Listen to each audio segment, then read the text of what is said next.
Hello guys, आज की इस वीडियो में हम बात करेंगे मॉडल ऑक्सिलरी वर्ब्स के बारे में।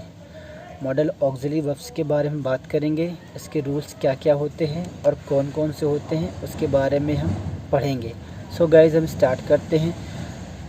मॉडल ऑक्सिलरी वर्ब्स को मैंने दो पार्ट में बांटा है।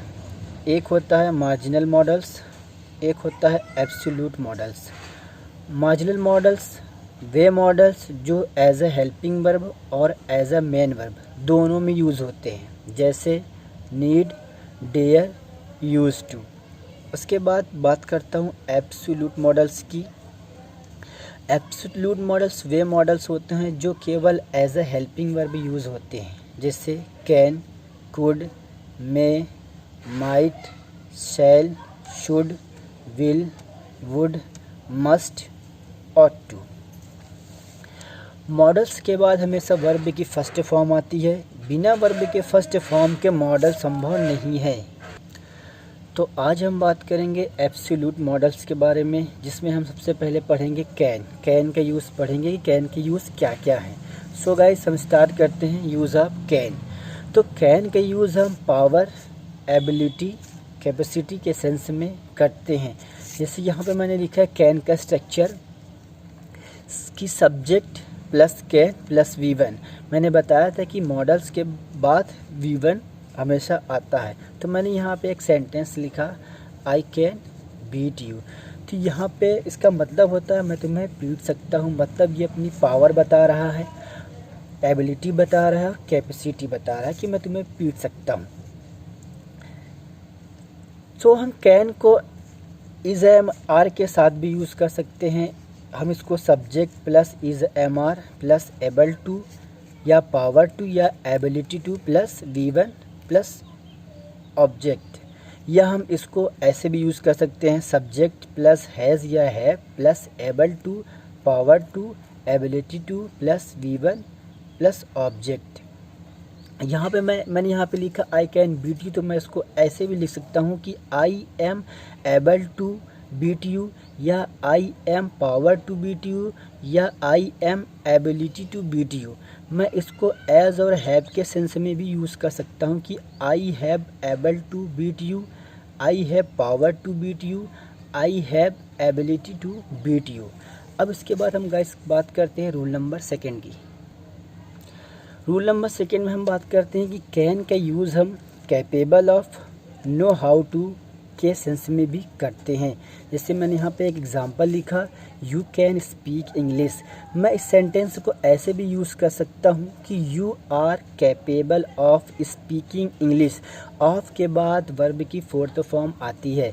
इसको मैं ऐसे भी यूज़ कर सकता हूँ, you know how to speak English.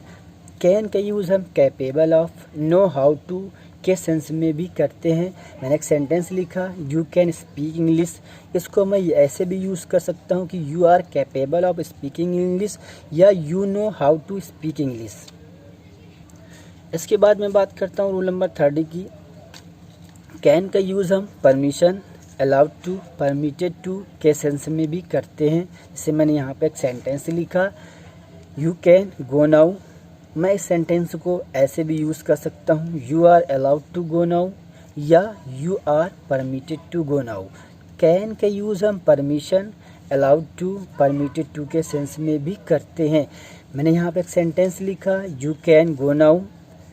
मैं इसको ऐसे भी यूज़ कर सकता हूँ, you are allowed to go now, या you are permitted to go now. But permission लेने और देने के भाव को एक्सप्रेस करने के लिए हम ज़्यादातर मे का यूज़ करते हैं।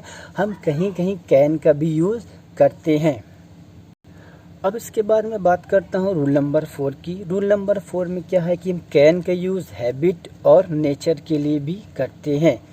किसी की हैबिट या नेचर बताने के लिए हम कैन का यूज़ करते हैं। जैसे मैंने एक एग्जांपल लिखा कि an honest man can't harm any one, यानी कि एक ईमानदार आदमी किसी को नुकसान नहीं पहुंचा सकता। यहाँ पे हम उसकी नेचर और हैबिट की बात कर रहे हैं। कैन का यूज़ हम हैबिट और नेचर के लिए भी करते हैं। Example, an honest man can't harm any one. अब हम बात करते हैं रूल नंबर 5 की। रूल नंबर 5 में क्या है कि कैन का यूज़ हम पॉसिबिलिटी, संभावना के लिए करते हैं। पॉसिबिलिटी बताने के लिए हम ज़्यादातर मे का यूज़ करते हैं, बट जब संभावना ज़्यादा होती है तो वहाँ पर हम कैन का यूज़ करते हैं। जैसे मैंने यहाँ पे लिखा है एक example, it can be rain today. अगर वर्षा की संभावना ज़्यादा है तो हम कैन का यूज़ करेंगे, यदि वर्षा की संभावना कम है तो वहाँ पर हम मे का यूज़ करेंगे। तो कैन का यूज़ हम पॉसिबिलिटी के लिए या संभावना बताने के लिए करते हैं। जब संभावना ज़्यादा होती है तो हम कैन का यूज़ करते हैं, और जब संभावना कम होती है तो हम मे का यूज़ करते हैं। जैसे it can be rain today. अब इसके बाद हम बात करते हैं परमिशन की, कि परमिशन कितने टाइप के होते हैं, कौन कौन से होते हैं, उसके बारे में हम बात करते हैं। तो परमिशन 3 टाइप के होते हैं। एक होता है फॉर्मल परमिशन, एक होता है इनफॉर्मल परमिशन, एक होता है पोलाइट परमिशन। परमिशन 3 टाइप के होते हैं, एक होता है फॉर्मल, एक होता है इनफॉर्मल, एक होता है पोलाइट। फॉर्मल परमिशन वे परमिशन होते हैं, हम फॉर्मल परमिशन का वहाँ यूज़ करते हैं जहाँ हम ऐसे व्यक्ति से परमिशन ले रहे हैं जिसे हम जानते नहीं हैं, तो वहाँ हम मे का यूज़ करते हैं और लास्ट में सर का यूज़ करते हैं। जैसे मैंने यहाँ पे लिखा मे आई कम इन सर, तो यहाँ पे मैं ऐसे व्यक्ति से परमिशन ले रहा हूँ जिसे मैं जानता नहीं हूँ। तो जहाँ पर हम जिसे जानते नहीं हैं वहाँ पर हम फॉर्मल परमिशन का यूज़ करते हैं, लेकिन इनफॉर्मल परमिशन का यूज़ हम वहाँ करते हैं जिसे हम जानते हैं। जैसे मैं अपने फ्रेंड से कोई परमिशन लूँगा तो वहाँ पर मैं इनफॉर्मल परमिशन का यूज़ करूँगा। जैसे यहाँ पे मैंने एक सेंटेंस लिखा, कैन आई कम इन। तब जब मैं इनफॉर्मल परमिशन की बात करूँगा तो वहाँ मैं परमिशन के लिए कैन का यूज़ करूँगा, और लास्ट में मैं उसमें सर का यूज़ नहीं करूँगा। इनफॉर्मल परमिशन हम ऐसे व्यक्ति से लेते हैं जिसे हम जानते हैं, तो वहाँ पर हम कैन का यूज़ करते हैं और सर लास्ट में नहीं लगाते। इसके बाद मैं बात करता हूँ पोलाइट। पोलाइट परमिशन जिसे बोलते हैं विनम्रता या अतिशिष्टता। पोलाइट परमिशन के लिए 2 वर्ड यूज़ होता है, एक होता है कुड और एक होता है वुड। जब हम कुड से परमिशन लेते हैं तो हम इसमें प्लीज़ लास्ट में लगाते हैं, और जब हम वुड से परमिशन लेते हैं तो हम प्लीज़ सब्जेक्ट के बाद यूज़ करते हैं। जैसे यहाँ पे मैंने एक सेंटेंस लिखा, could you give me 50 rupees please, लेकिन मैंने दूसरा सेंटेंस वुड में यूज़ किया, would you please help me. अब मैंने यहाँ पे वुड में मैंने सब्जेक्ट के बाद प्लीज़ लगाया।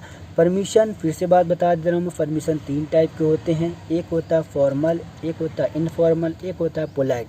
फॉर्मल परमिशन का हम वहाँ यूज़ करते हैं जहाँ पर हम ऐसे व्यक्ति से परमिशन लेते हैं जिसे हम जानते नहीं हैं, और इनफॉर्मल परमिशन का हम वहाँ यूज़ करते हैं जहाँ पर हम जिसे जानते हैं।